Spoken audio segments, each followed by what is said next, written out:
Welcome to the final video for the Summer Crop and Create Delivered Kits. I'm creating the final layout today by using this 12 by 12 sketch. And you'll notice that it has several elements here, 3 photos, and I'm going to follow this sketch a little more closely than I have the others in the past. So you'll notice that it has 3 different blocks, pattern paper and cardstock. So let's start by building those blocks. And we're going to start with the bottom, which is a multi-dot. It has wording on the other side.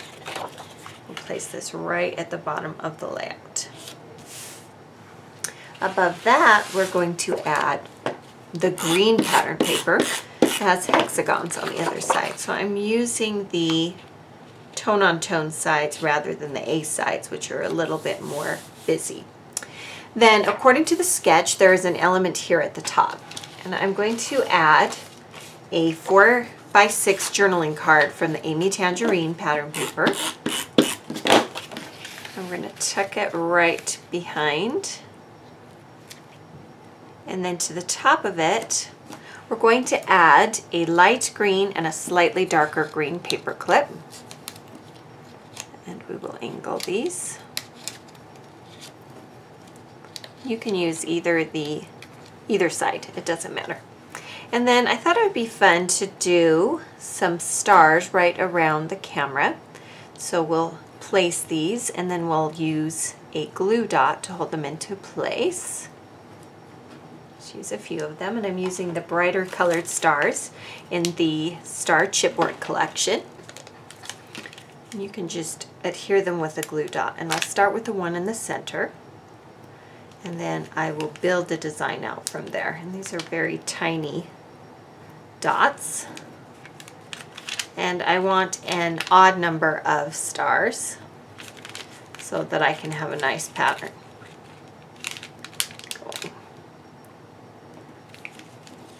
That just brings some of that bright yellow up to the top of the layout. You can arrange them until you get them exactly how you want. Just do be careful when you pull them up, as they can rip the paper. So according to the sketch, there is a scallop here. So I took the Ombre Ocean pattern paper that already had scallops built in, and I fussy cut one of the scallops from the top of the paper. We're going to go ahead and tuck this behind the green pattern paper. You can scooch it down as much as you want. Just make sure that the tops of the scallops are about the same across. And then below is a piece. Now I imagine this entire piece could be one piece of paper, but this is how I'm going to do it today. I'm going to use a piece of cardstock, and it's the green cardstock from the collection kit. To adhere it, I just added some dot runner glue. Across the bottom, I'm going to take one of the 4 by 6 journaling cards, and I cut it down so that it is 6 inches across, which is the width of this green rectangle. And I'm going to add this blue scallop punch to the bottom of it. And I punch this border with a scallop border punch, and it is from the blue that you find in this collection. Across the center of that chevron, I'm going to take the yellow pattern paper, or rather cardstock, and I'm going to cut it. So I'm going to gently fold it over without creating a crease and cut a triangle from both ends. Pull off the extras, and then we'll adhere this right across that chevron. And then I'm going to take a sticker from the sticker sheet, and we'll use the sunshine. We're going to create some layers here. So we'll layer that, and then you can see that from the sticker sheet I've already created the summer border by cutting it out, and this allows me to know where I want the placement.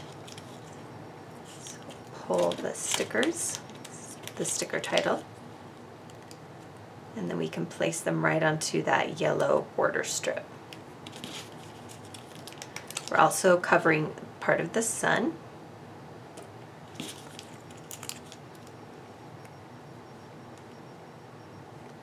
We just want to make sure we try and get them as aligned as possible. I like it when a sticker sheet already has a title for you. It makes creating the page go fairly quickly. And we're going to do a combo title, and we're going to combine the element stickers with some alpha stickers, but we'll do that later.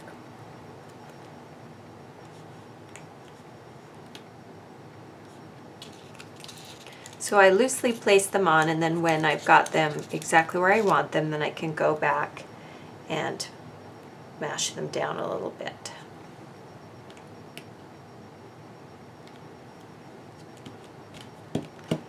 Flatten those down there. Just below the scallop, I'm going to take one of these red tags from the die cuts from American Crafts, and I wanted to bring in some of that pink again. So I'm going to lift where I've added adhesive, and I'm going to slide that right underneath. And I want to try and cover up that hashtag symbol if possible.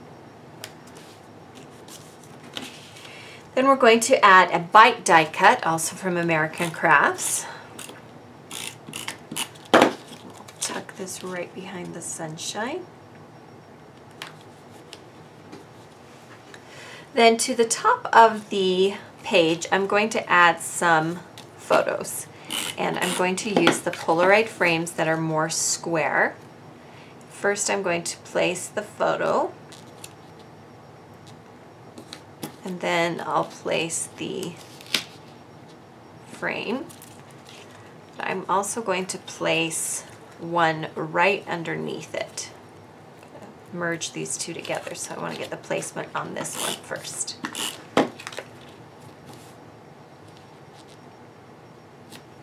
So now we can add the stickers, and I think actually I'm going to add one more to follow the sketch, and this one we're going to do at an angle. Pick that up, place it in an angle, and then we can add the frame.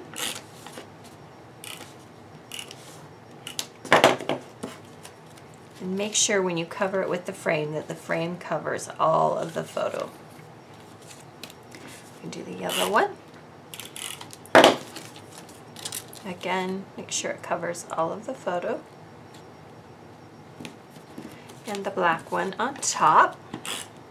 And there are a lot of frames in this package, and so you can get several different projects done by using the same frame set, which is nice. I always appreciate it when there's a lot of different frame sets to work with. I'm going to straighten this one out just a smidge.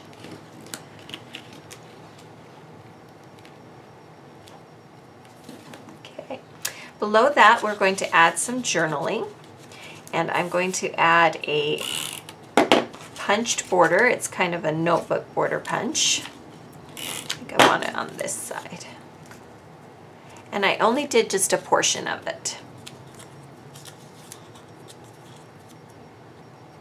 And then we'll cut the two ends into pennant shapes before placing it onto the layout.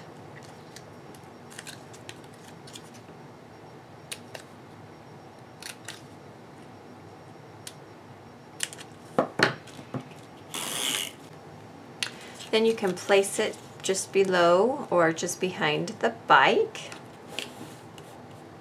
And then something fun I wanted to do is I wanted to incorporate some punched circles.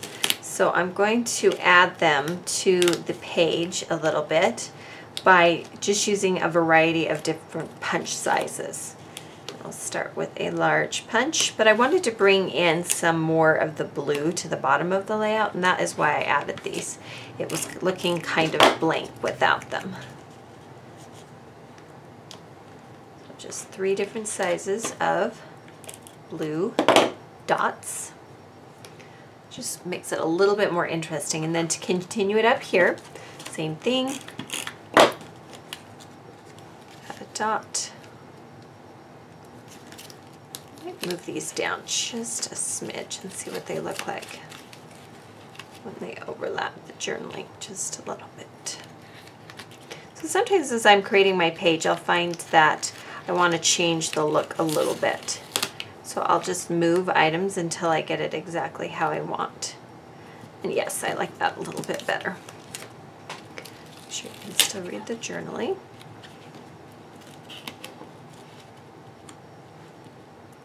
Just maneuver and move things until you get them exactly how you want. And then again, we'll add this blue dot at the top, just a bit showing, and then another blue dot, but that just carries the blue all the way from the bottom up to the top. And then I'm going to adjust this one just a little bit so you can see a little bit more of it. And then for the title, I'm going to come around the sunshine and we're going to say iTunes. And what I like to do is I will write down the words and then I'll count the letters, 1, 2, 3, 4, 5, 6, 7. And then from there, I can determine the center. So 1, 2, 3, U is the center. So you can create the title easily.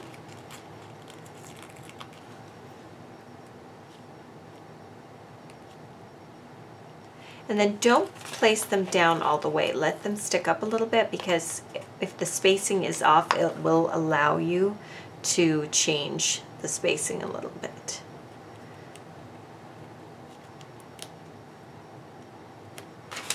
And these are the letters from Jelly Bean Soup that come in the kit. Looks like I need to move these up just a little bit to give them more space to curve. That is a great trick for figuring out the center of letters, is to count them and find the center. I learned that in typing, of all places, years and years and years ago. We need an I.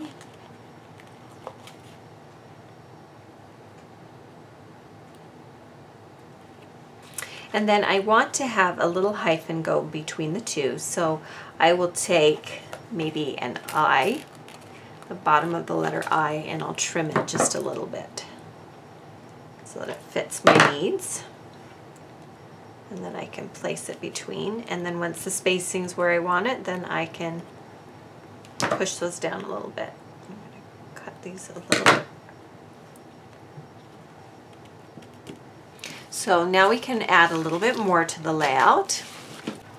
And then I mentioned before in an earlier video that there are exclusive die cuts with this particular collection, and these are 2 of them. There are a couple of different cloud options, and you can cut them with your silhouette machine.